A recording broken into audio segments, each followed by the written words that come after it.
Oh, I'm here with legendary singer Freda Payne. How are you doing today? I'm doing okay, considering everything that I just had surgery approximately 8 days ago. Well, I might say, yeah, 9 days ago. It was June the 10th I had my surgery. I had a total shoulder replacement. So I've been walking around with a sling. Well, they call it a shoulder immobilizer, shoulder pillow. So I guess a lot of people who've had shoulder injuries, especially athletes and people like that, they're very familiar with those kind of things. Yeah, I imagine like throughout your career, performing puts a lot of wear and tear on the body. Is that like, what led to you having surgery? It's not performing, honey. It's not performing. I'll tell you what it is. Yoga. Okay. And also, and I don't want to put the blame on yoga exclusively. What's this that just popped up? I would have to say my genes. It's my heredity. Okay. Cancel. So let's start from the beginning. I know you were born in Detroit, Michigan. When did you know like you wanted to pursue a career in, as a professional singer? Uh, I was 13 when it first kind of uh, appeared to me, where I got the idea, and it wasn't so much my idea. It was other people telling me, "You're good. You should consider being professional. Using this as a career." Because I never would have had that kind of ego to presume that I was good enough to go ahead and be a professional singer. I was thinking about, oh, what am I going to do? What am I going to do for a living? Should I try to be a doctor? Not that wasn't going to happen, because I didn't have that good of grades. And then I said, well, maybe I can be a nurse, and I was thinking, and I wasn't sure. But then when it came upon me, and I discovered that my singing was good enough, my voice, I can take these off, my voice was good enough to really take it seriously, and pursue uh, um, singing as a profession for the rest of my life. It's sort of like it came to me as just like it just appeared as like, okay, this is what I'm going to do. So I'm going to start choosing classes. By that time, back in public schools, you could take music classes. So I start, choosing. You could either choose a music class, choir, music theory, or whatever, or you could take something else. I could take sewing. They had the different curriculums you could take. A lot of them, they've removed a lot of those different things now. Home economics. I don't know if they still have home economics anymore. And it was exclusively, I believe it was at that time, I believe it was for girls. And that home economics, that was where they taught you how to cook, how to prepare your vegetables right, how to bake. We learned how to bake biscuits from scratch, to do a cake, bake a cake, and make a cake from scratch. I don't mean out of the Pillsbury uh, cake, cake mix box. I mean from like taking the flour, sifting it, and then how to measure it properly. There is a way, by the way. And people forget, a lot of us, we don't do that anymore. Especially a lot of single women who are career women, they don't do that, or they don't have time to do it, or they don't want to do it. And I did, I learned how to make a souffle, how to learning that you how to cook your vegetables and not to overcook them, because pull the you pull the vitamins, the nutrients out of it, and how things like, oh, sewing. I had a sewing class. I wasn't so good at that, but I guess I wasn't meant to be a seamstress. But then I had modern dancing. There was modern dancing. That was a curriculum that I chose. We had gymnastics, sports. Like in the summertime, we had baseball, and when the weather was good, we every day, let's see, Monday through Friday. Those were the school days. I was on the baseball team, and I was really good at that. and wasn't I was better at baseball than I was at basketball. I'll just put it that way. And yeah, and I was an average student academically, average. I wasn't genius by no stretch of the imagination, but I guess I was just a regular kid. And you talked about like I guess gaining confidence, from people telling you that you could sing. I know like like from past interviews I've seen that you sung in the church, and then like I guess you do jingles. Was there like a particular moment like that gave you like the confidence and stuff like now I'm going to pursue a career, doing music? Well, I had already decided that by the time I started singing jingles. When I sang in church, that was because part of going to church, and then if you sing, especially if they find out that you have a decent voice, they're going to want you to, they're going to pick you out and say, oh, we want you to do a solo next Sunday or something like that. I never was in the church choir, but I would occasionally be picked out to like get up and just sing a solo, period. And then I did TV appearances in Detroit. I was on contest in Detroit on TV. I won, and I came in second for a national contest that emanated from New York, and that was called the Ted Mack Amateur Hour. For people who are old enough to remember that, it goes back to the 50s. Ted Mack was the equivalency of American Idol or The Voice. These I call these talent contests on steroids today.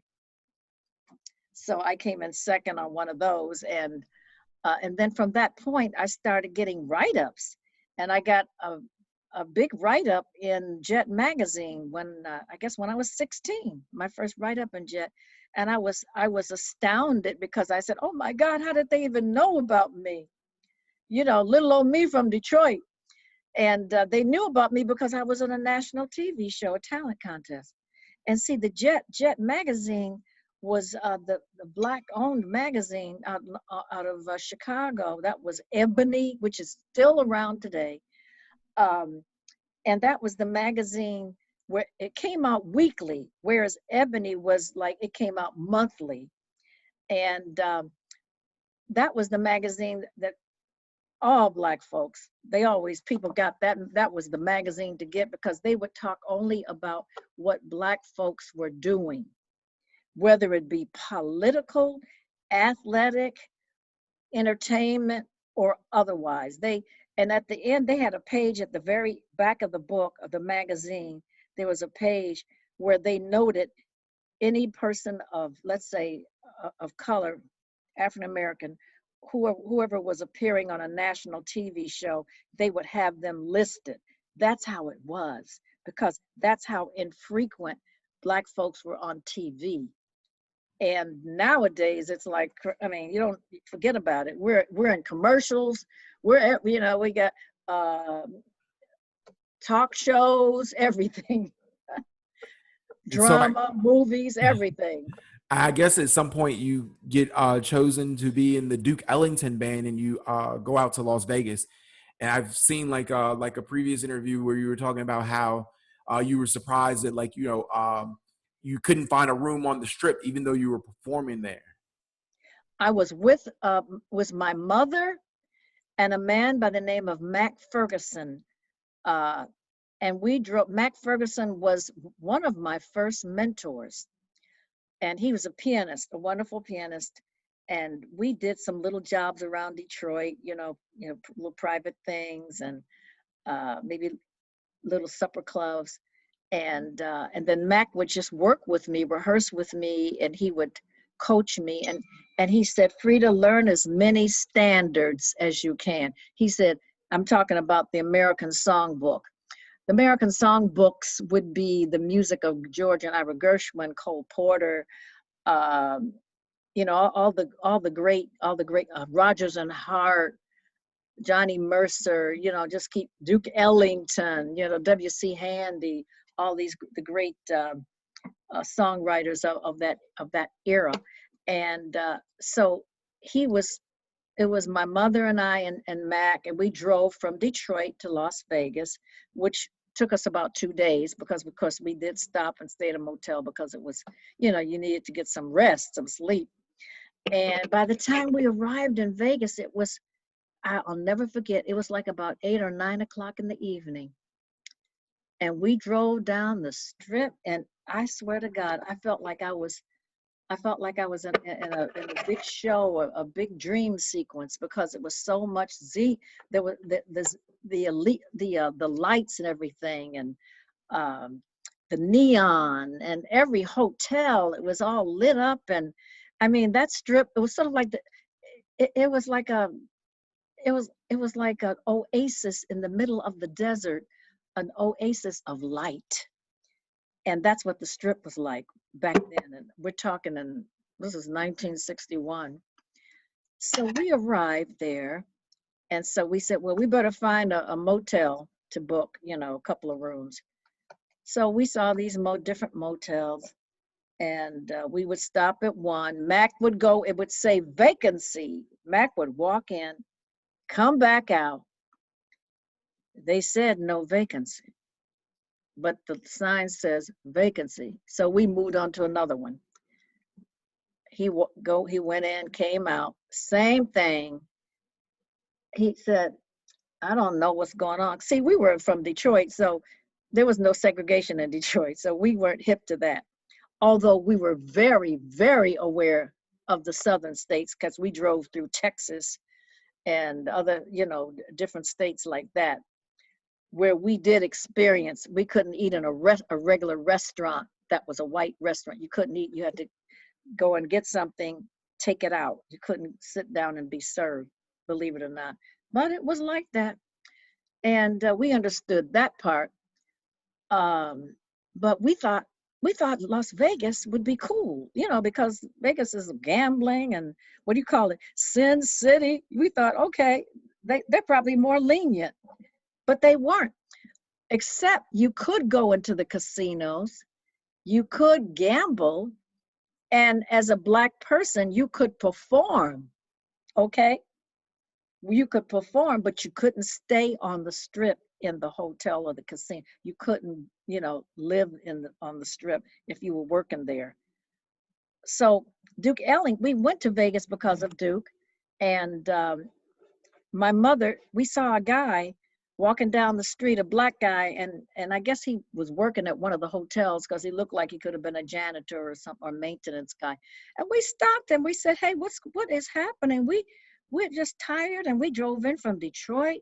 And then my mother said, yes, and I'm with my daughter, and she's here because she's going to be singing with Duke Ellington's band, and he's at the Riviera Hotel. And isn't Duke Ellington staying at the Riviera Hotel? And so the guy said, oh, no, ma'am, he can't be staying there. They don't let us stay in these hotels. He says he's probably over on the west side. They call it the Dust Bowl. And he's probably at the West Motel. And so we saw, we went to one of those, a payphone. It's hard to find a payphone nowadays, but because almost everybody has a cell phone. But anyway, we went to a payphone, and we called up the West Motel, and we found out that Duke Ellington was staying there, and the whole band was staying there. And so we requested to book a couple of rooms, and we drove over there, and that's where we stayed. And that was my experience. But that was in 1960. By 1963, it had become, they changed I think it had been desegregated by then, and they were allowing, some of the rules had been relaxed and changed. And as you well know, remember, Frank Sinatra had a lot to do with that too, because he had Sammy Davis Jr. appearing along with him at the Sands Hotel on the Strip. And they wanted Sammy, they didn't want Sammy to come in the front door. And I've read in this book, I forget what the name of the book is, but it tells the story of Sammy Davis Jr. is at the hotel, and he jumps in the pool, and they actually drain the pool because he jumped in it. Yep. And I know somebody else that told me a story similar to that. Gregory Hines and his brother, Maurice Hines. And it was Maurice who told me, because the Hines and dad, they worked on the strip as well, along with their father. And they used to open for Ella Fitzgerald and different acts like that on the strip. And I remember Maurice told me, he said, Freda, once we went to the pool and put our feet in the pool and we took a little dip. The next thing he knew, the next day they drained the pool. Unbelievable. I want to ask you, what was your experience like in Europe? Was it the same type of racism? Because I know you No, toured. no, no. That's why you've heard of these, like Josephine Baker, a lot of these entertainers who went to France, and she discovered a whole new acceptance of her color, of her race. It was like they embraced her. They didn't, look at her with disdainment or like that she's beneath them. They embraced her. They exalted her, and she became a huge star over there in France and in Europe. Also, some entertainers would go over there and just stay. They would live there.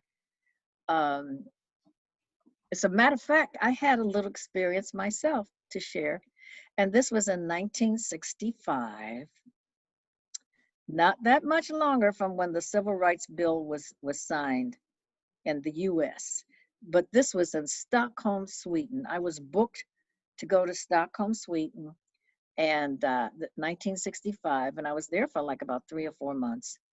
And I worked this wonderful restaurant called Burns, and it was a huge supper club restaurant, a supper club, and this they wanted to keep me there. I recorded an album. It was called Freda Payne in Stockholm.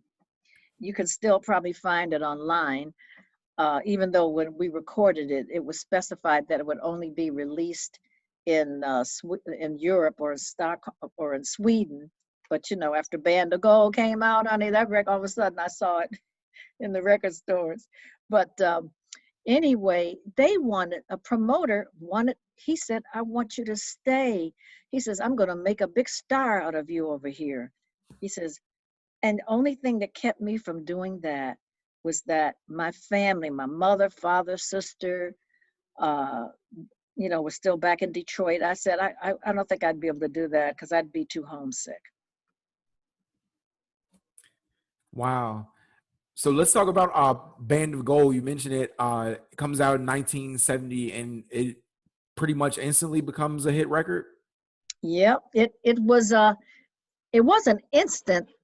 It was one of those things where it was the second single off of the album that I recorded.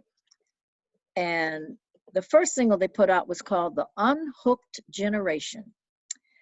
And when that didn't do anything, it went to a certain point. It went on the charts, but it didn't move up. I think I don't know I don't remember what the number was it went to on Billboard. But by 1970, they released Band of Gold, I think in February, and it started to it was slow. It was slow, and then all of a sudden, it started to pick up, and every week it would just move few more points, a few more points, a few more, till finally it became, by the summertime, it was a bona fide hit and a gold record.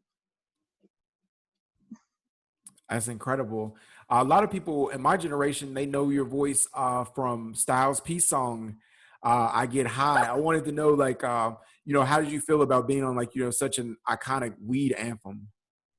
Well, I'll tell you what, they sped my voice up till I sounded like Minnie Mouse, and I'm not exaggerating.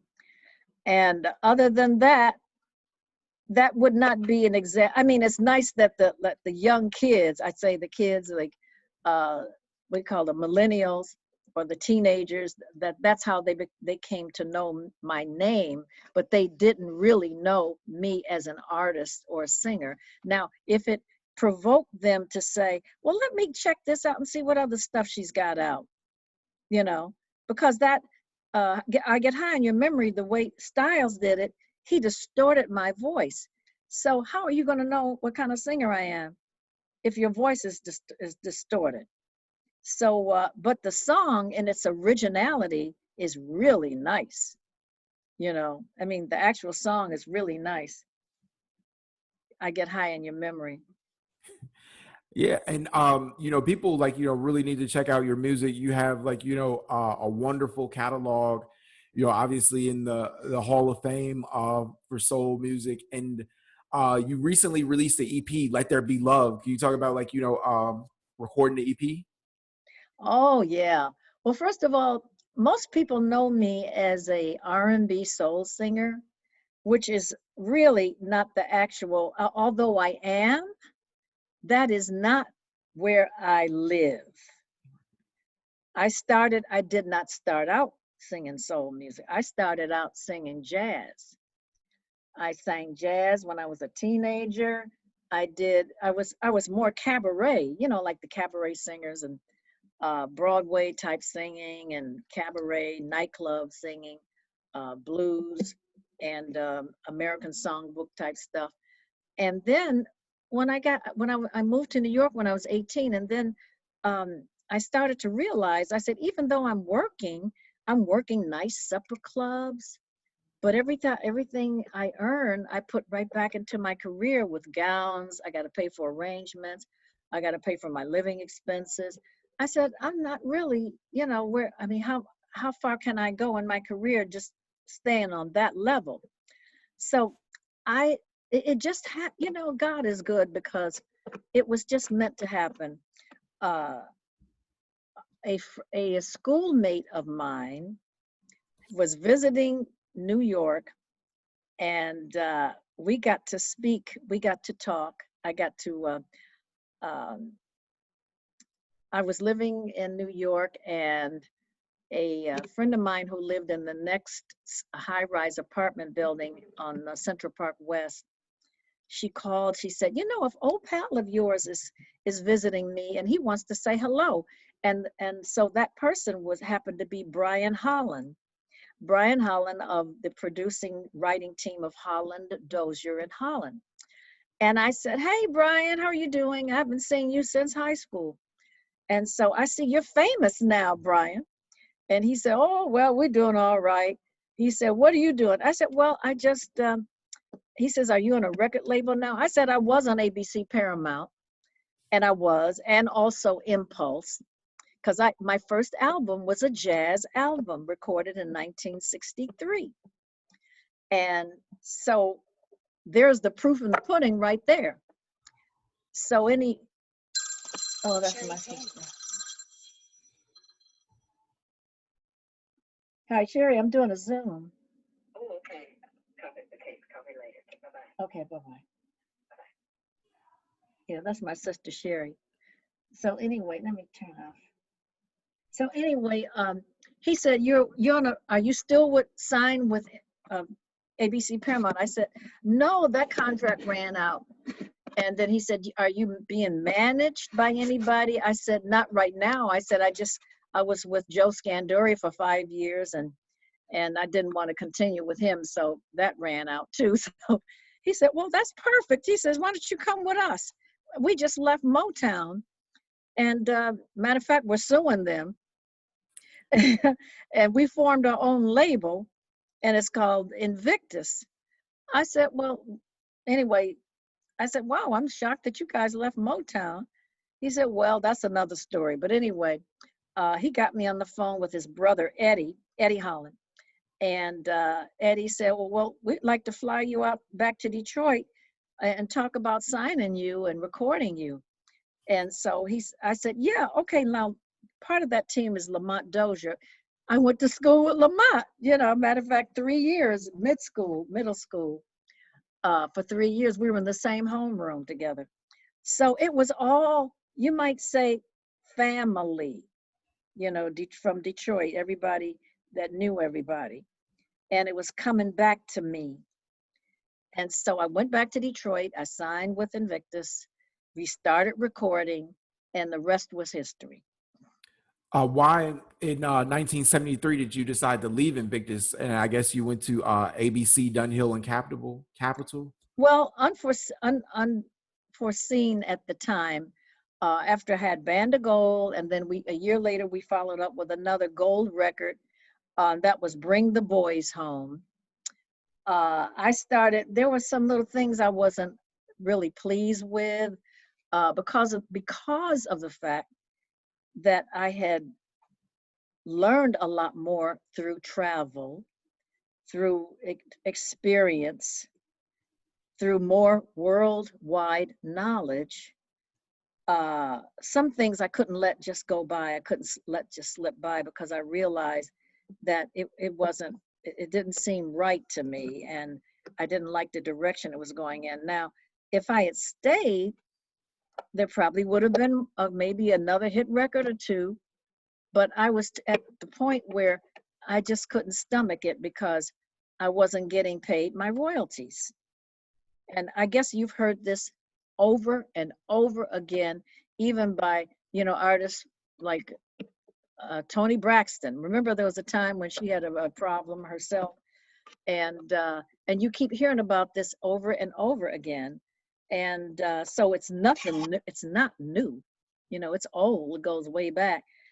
And so other things were going on, and that I wasn't happy with, and I was an emotional um, I was emotionally distraught about it. So finally, I said, well, I'll just put this in God's hands. And what happened was, I was able to meet someone who helped me uh, obtain lawyers who were quite really powerful out here in LA, in Century City. And I sued them. I said, well, okay, I'm going to go back west, and you'll have to suffer the consequences if you don't level off with me. I said, at least make me feel good about it. I said, at least if you don't want to pay me my royalties or whatever, at least do something, just don't do nothing.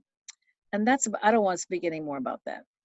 I understand. And by the early '80s, you're transitioning more into acting. You're doing stuff on Broadway. Like can you talk about like the duties of like having your own talk show, like Today's Black Woman? Yeah, I had a talk show that was in 1981 and 82. I did it for 2 years, and it was in New York. And then I did some on location shows out here in LA. And yeah, I did that, but I didn't want to continue it, because I felt like at that time this was just before Oprah came on the scene, and I said to myself, well, if Barbara Walters was a singer, she'd be singing. She would be doing, she would be a talk show hostess.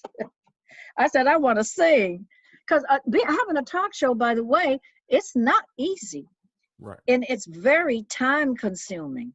You got to do your homework. You got to, when you have certain subjects every day, and see, this was only once a week. Now, can you, like Oprah, and now we got Tamron Hall. Can you imagine? They don't have a life, because you got, and they're 5 days a week. So they're constantly, doing their homework. They're constantly, being involved in the show. It's like there's no rest, unless, of course, when you do your shows, when that segment is over, when you've done so many shows, and then you have a hiatus, then that's different. Then you get a chance, like go on a vacation, or you do something else. But I saw that it was, I'll tell you one thing. It was very educational and very enlightening. Especially dealing with the different subjects you have to deal with. Yeah, you learn a lot. It's very educational when you have a talk show. And in the mid '90s, you released a couple albums. One, the Dove Music, an evening with Freda Payne live in concert, and it had your sister on there, Sherry Payne. So, was that the first time you guys got to work on a commercial project together? Actually, it was the first time, and then we worked on another project. I did Christmas with Frida and Friends, and Sherry was on that too. We did two duets together, and along with O.C. Smith and Mel Carter, Cuba Gooding Senior. Yeah, that was a good one. Oh, and then again, you asked me about my new EP? Yeah, yeah, I did. I And then I you have got a host of diverted. collabs on that, Johnny Mathis. Like, I really enjoy that song. Oh, they can't take that away from me, George and Ira Gershwin. Yeah, this was done at Capitol Records. We did this before the pandemic, Okay. and it was at Capitol Records, Studio A, with a 18-piece orchestra and strings. And we did They Can't Take That Away from Me. And then I did a duet with Kenny Lattimore. And that was also with the big band and strings and at Capitol. And we did Let There Be Love, the old Nat King Cole song. Let there be you, let there be me, let there be oysters under the sea. Okay, let there be rain, let there be cuckoos and occasional rain, chili con carne and sparkling champagne. And that's a hot one. That's the title of the album. Do you have it? I've listened to it online, and I haven't bought it, but I've listened to the whole album. It was incredible. I see that it's climbing, like, the jazz charts. It's number 28. You had posted on your Instagram like about six Oh, days. my darling, you are behind times. That was like 28, like, let's see, 28. Then it went from 28 to, what's that, 23. No, wait. It's 21 now. Wow. It's 21. It started at 140, then it went to 70, I think 78, then it went to 48, and then it went from 48, it went to 30 something, 31, then to, let's say, 28, and then 20, let's say now it's 21. No, it was 23 last week, now it's 21. You have like all these incredible accomplishments. Obviously, being on the cover of Ebony, being on the cover of J, being in the Soul Music Hall of Fame, being a Dame of Malta. What drives you now? Like, Um, just, I would say, it sounds funny you said that. I just said one word pop: survival. Survival. Yeah, just like Gloria Gaynor said, I will survive. Yeah. definitely. What's next for you in your career? Uh, well, I just did a small part, an acting role on one of those TV episodic series that's on Netflix. It's called Family Reunion. And I think that segment I did is going to air in October of this year. And we did it this past January at Paramount Studios. So it's Family Reunion, and Is that's what I'm going to acting be. a passion of yours? Where is that compared to singing? Because you've had Well, some pretty uh, good roles. You worked with Eddie Murphy on the Clumps, right? yeah, Nutty Professor, the Clumps. I had the cameo roles. I've done little roles, not but major roles, but small roles. But like they say in acting, there's no such thing as a small role. That's very true. Hmm. Thank you so But much for. I've done acting a lot. I mean, I've done a lot of theater. I did the uh, theater, a piece called Ella Fitzgerald, First Lady of Song, where I portrayed Ella Fitzgerald. And I've done that 3 times.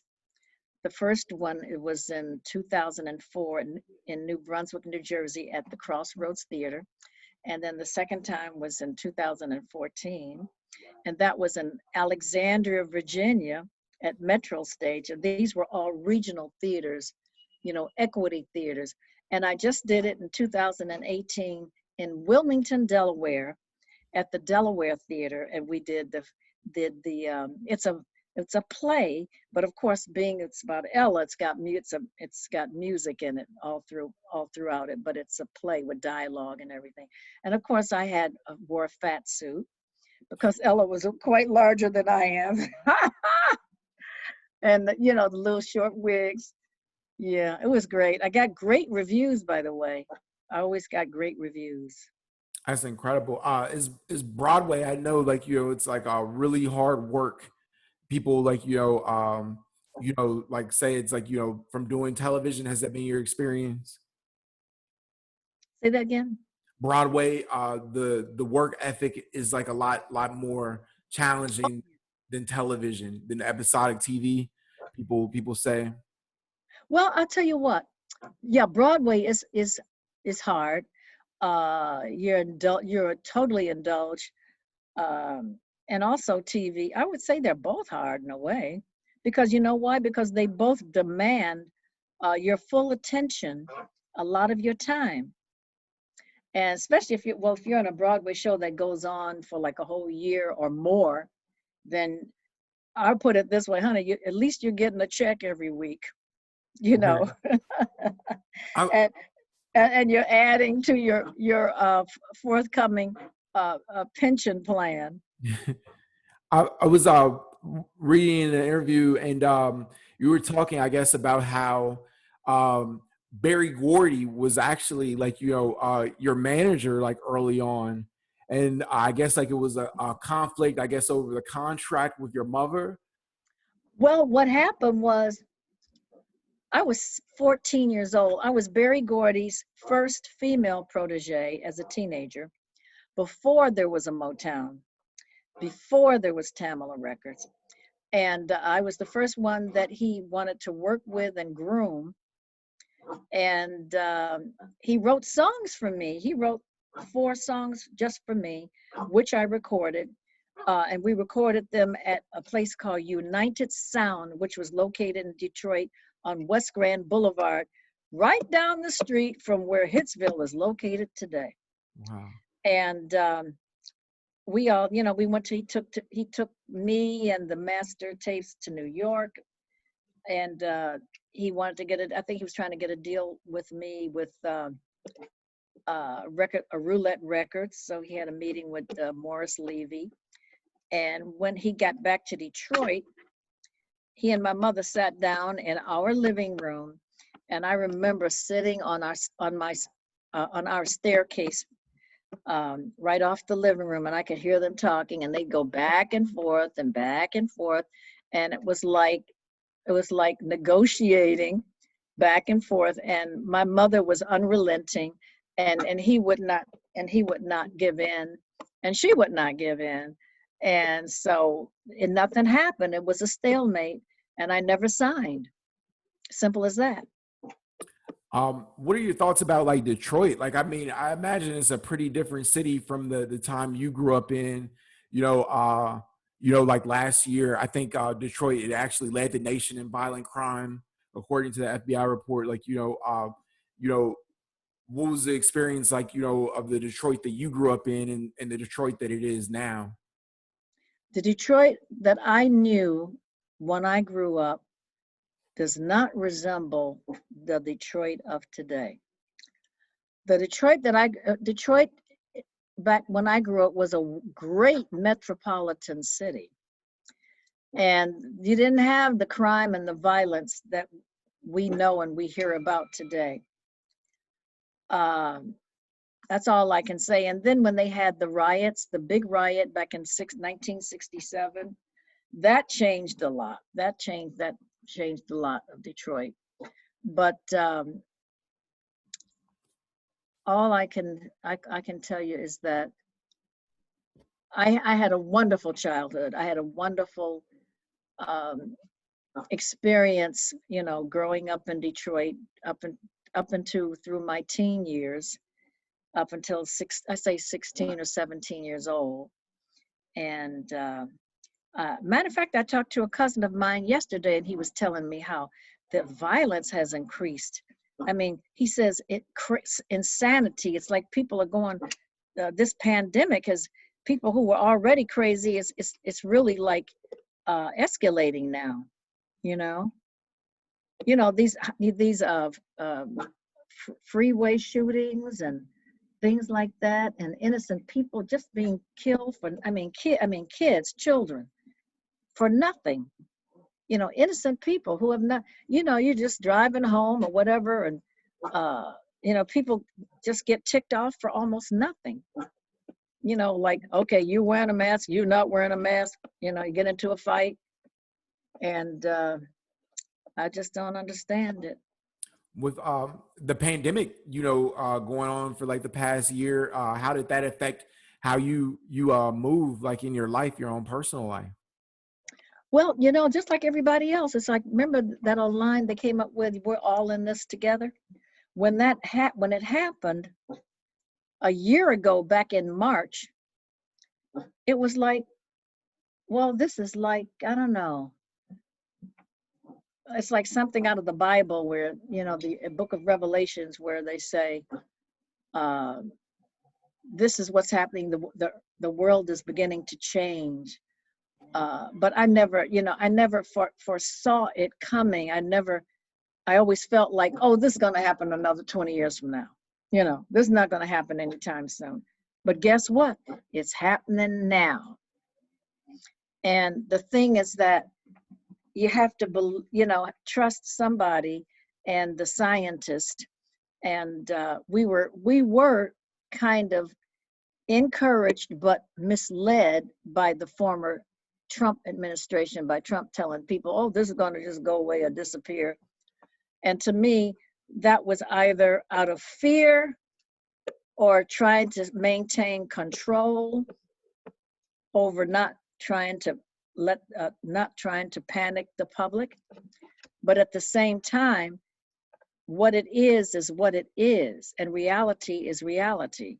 And when it comes to something like this that could hospitalize you and kill you, it's not about trying to, like, keep everybody happy, or trying to say, pat them on the back and say, oh, it's going to be all right, when that person is dying, you know.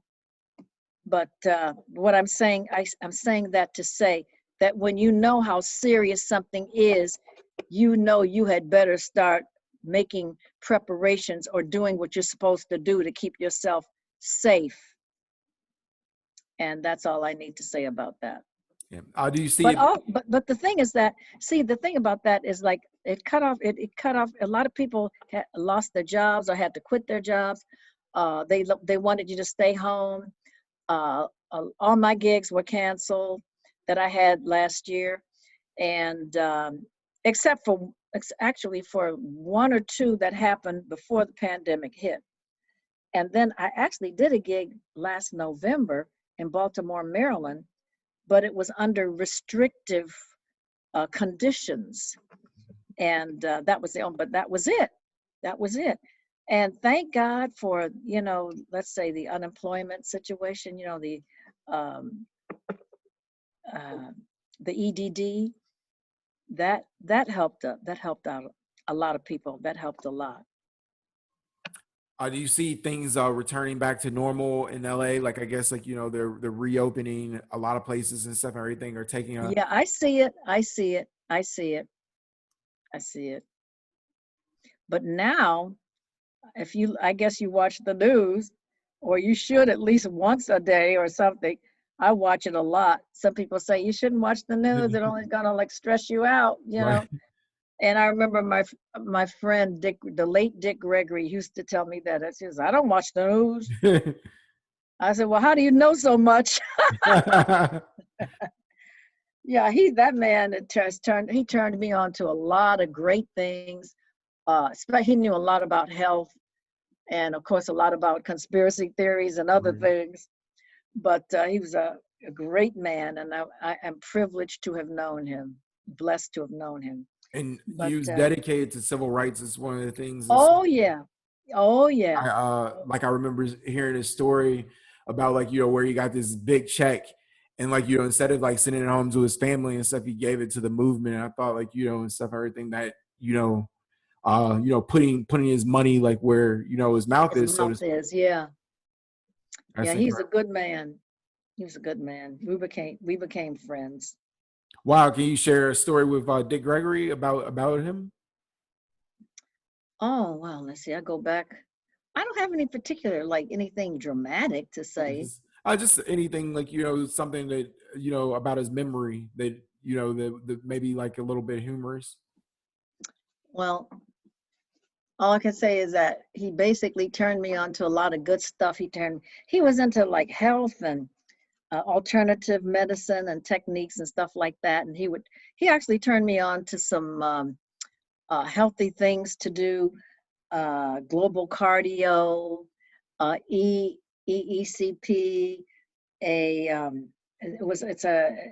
it's a thing where you have to go to a particular clinic, and you get on a table and they strap you in, and they strap you in, and the straps start pumping you, and what it pumps the blood through your veins and your capillaries, and up through your heart, and what it does, it literally oxygenates your body, and it clears out the arteries. So if you have a heart condition, or if you have clogged arteries or a blood clot, high blood pressure, it what it does is that it helps to alleviate all of that. So, and then he turned me on to another thing, was called calibration, and it's like a machine, a little a computer, and they strap you up like your ankles, your wrist, and they put a band around your forehead, and you're in tune with this computer that's programmed to detect everything in your body. Let's say if you're totally healthy, it'll print it all out that you're totally healthy, you don't need anything, but it'll tell you if you have allergies, um, what food you should eat, what food you shouldn't eat. It's even able to detect your mood swings. It tells you if you have any underlying diseases like cancer. It tells you if you have. It was able to detect that I was going to be getting arthritis, and at the time, I said I don't have arthritis. I said I'm fine. I don't have any aches or pains. I said I don't have any. I'm not going to have arthritis. They said, well, it's here. It said it's underlying. It's going to come. And about, I think a year later, I started in my yoga class. I started feeling a little pain in my knees. And that was like about 15 years ago or 20 years ago. And finally, it escalated to the point where last year, a year ago exactly, I had to have my left knee replaced. Wow. Because of arthritis and bone on bone. And then I just had surgery on my shoulder. I had a total shoulder replacement a week ago. And that's because of severe arthritis, bone on bone. So all I can say is that you can't fool Mother Nature. So that's heredity. That probably comes from my mother's side, I believe. I think it comes from my mother's side. Wow. Like, what was it like to work with, like, the all the people that you had on your EP? From Oh, Johnny that was a Mathis. dream. That was a dream. First of all, the first one we recorded with that day was Kenny Lattimore. And Kenny, oh my God, he's a sweetheart. He's a beautiful man. Matter of fact, he just got married and to this lady who's a judge. So I think he did well. I think he did well. I think he's gonna be okay with this lady. And anyway, we did Let There Be Love together, and he did a great job. And then after he was finished, in walks Johnny Mathis. And I was so happy to see him because I was thinking, oh my God, I got Johnny Mathis. I can't believe it. What if he cancels at the last moment? What if something happens on the way to the studio and he can't make it? And when he walked down that hall and into the studio, I was, oh my God, thank you, Jesus. And that was wonderful working with him. And then Dee Dee came, Dee Dee Bridgewater, and then she came in and we hugged because we go way back. And it was a joy working with Dee Dee because with Dee Dee, we did more jazz tunes. We did two songs. We did Moanin' and Doodlin' together.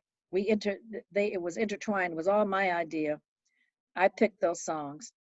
and the arranger is Gordon Goodwin, and he did the arrangement on it, and it turned out really, really nice. And then the only one that wasn't able to get into the studio in L.A. was Kurt Elling, because he lives back east in New York, and we find so he did his um, in Chicago. He was in a studio in Chicago, and it was by Zoom, and that's how we did it. And He I did guess you his guys first. were in LA, were recording in Capitol Record Studio A, which is like Uh-huh. a legendary room. What was the vibe like, like recording in such a, legendary room? Oh my dear, it was surreal, and I'll tell you why. That wasn't my first time. I was signed to Capitol in the 70s. So I've recorded in Studio A before in 1977, 78, 79. And then in 2014, I recorded at Capitol in Studio A. I was signed, I had a one record deal. I did an album that came out on Mac Avenue Records, the artistry label. And we recorded the entire thing um, in Studio A at Capitol Records, and that came out. And that album was called "Come Back to Me, Love." That's on Mac Avenue. So this was once again revisiting. I would call my dream studio. What would be your advice to young people interested in pursuing a career in the entertainment industry, wanting to, follow, your path of, having a career? Go for it. Go for it. If it's on your heart, if you feel that this is what you want to do, if you feel you can make it. Of course, I have to say it might be a little harder today, but it's totally different. I can't advise them because my journey is different from what their journey is going to be. And see, now we're living in a whole nother world of technology, of of all kinds of different things going on. Like for instance, the record business is not the same. It's not the same at all. You got everything is downloaded. People get stuff online for free. And of course you want to buy if you want to get uh, a, a regular CD, which some people consider antiquated, but some people still love CDs. And guess what? I guess you know this too. Vinyl has come back. Vinyl has come back, and I that gives me a ray of hope of sunshine because that shows me that everything old is new again. Yeah. What are your thoughts about, like, the changes to the music industry? Like, even, I went to Best Buy yesterday, and like I couldn't, they don't sell physical CDs anymore. I didn't know that. Like I was like, looking to go buy a physical CD, but Yeah. that's become like, something of the past, like how things are changing with streaming. And it just seems, I interviewed Kenny Rogers in the past, like before he passed away, and like one of the things that he was saying was he felt that the music industry was just, artists like are just putting out singles, is everything's Uh-huh. about the single, and Well, like it's not. all it's always been like that. It's like when you do, let's say if you do an album, you put out a single from the album, Yeah. you know, or if all you're going to do is a single, the single would be the teaser for the album, forthcoming album. But the single comes out first, and then you say if you get a good reaction from the single, then you say, okay, now we can do the album because they like the single. But most people do, from what my experience is, you do the album first, then you pick a single to put out, and then see how that works, and then if it works well, then or if it doesn't do anything, then you put out another one. You What's know. next for you in your career? Well, what's next? Let's say I don't know at this point. All I can say is that I will keep on doing what I'm doing, performing, and also promoting this EP as well, and just keep maintaining my career. Oh, I forgot. Oh my God, what's wrong with me? I have a book. I have a book. So I'll be promoting that book this year. At this point, I think we're looking at a release date for the book in October of 2021, and it's my memoirs. The book is based on my life and my memoirs. Definitely. I will definitely read it, and hopefully you can come back, and I'll definitely have a lot more questions for you. And I really appreciate you taking the time. You've had such a legendary career. I'll recommend to everyone to listen to Let There Be Love by Freda Payne. Just listen to your catalog. It's absolutely incredible. You're a legend. I really appreciate you taking the time. I'm honored. And thank you so much, Freda Payne. Thank you. I enjoyed this interview. Thank you, Ryan. You have a nice day. Okay, you too. Bye-bye.